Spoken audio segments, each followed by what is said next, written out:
तशी उन्हाळ्यात लवकरच भूक लागते आणि आज मलाही उठल्या उठल्या भूक लागली होती. म्हटलं चला चहामध्ये 2-3 टोस्ट टाकले आणि पटकन असा नाश्ता करून घेतला. त्यानंतर आता टिफिनची तयारी करायची होती. आज टिफिनला मी की नाही भोपी मिरची करणार होती. इकडे थोडं तेल घातलं, त्यामध्ये मिरची घालायची, थोडीशी तिला मधून चीर करायची आणि मीठ घालून तिला वाफवून घ्यायची. त्यानंतर इकडे शेंगदाण्याचं कूट, खोबऱ्याचा किस आणि डाळीचं पीठ घेतलं. इकडे आता लसूण आणि कोथिंबीर, लाल तिखट घालून असं तिखट तयार केलं होतं मी मिक्सरला आणि ते चांगलं आपल्याला फोडणी द्यायचं, परतून घ्यायचं त्यामध्ये आणि मीठ घालायचं चवीनुसार आणि मिरचीमध्ये असं व्यवस्थित ते सारण भरून द्यायचं आपल्याला आणि एक 5-10 मिनिटं तव्यावर छान अशी पसरून ठेवायची. वरून थोडंसं तेल घालायचं आणि वाफवून घ्यायची. खूप छान होते मिरची, मस्त तांदळाच्या भाकरीसोबत किंवा पोळीसोबत छान लागते.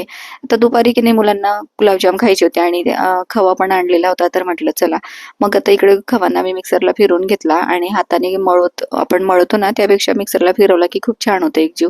त्यानंतर त्यामध्ये हे साहित्य घालायचं. आता डिटेल व्हिडिओ टाकलेला आहे मी, लॉंग व्हिडिओ, तर नक्की जाऊन बघा, आवडेल तुम्हाला. आणि पटकन असे खव्याचे गुलाबजाम आज करून घेतले. चला भेटूया पुढच्या व्हिडिओ, तोपर्यंत बाय.